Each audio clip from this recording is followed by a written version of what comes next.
सत मानिले पाकिस्तानी राजनेता कहले काश्मीर दिल्ली विस्फोरण पर्यंत आमे करिछु।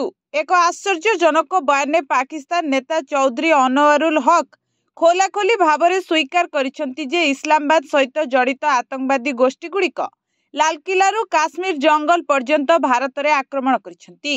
हक को मंतव्य नवेम्बर 10 रे दिल्लीर लालकिला निकट में होइतिबा कार बोमा विस्फोरण को उल्लेख करिछि, जेउथिरे 14 जनकर मृत्यु होइतिला एवं जम्मू एवं काश्मीर पहलगाम बैसारन उपत्यकार एप्रिल होइतिबा आतंकवादी आक्रमण जेउठारे 26 जन पर्यटकों को गुड़ी करी हत्या कर जाइतिला।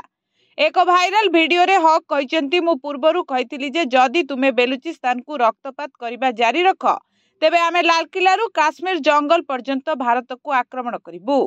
आल्लाहक कृपारू आमे एहा करिछु एवं सेमाने ए पर्यंत सब गणी पारु नाहंती, जहाँ एबे सीमा पार आतंकवाद पाई पाकिस्तान स्पष्ट समर्थन को प्रकाश करिछि।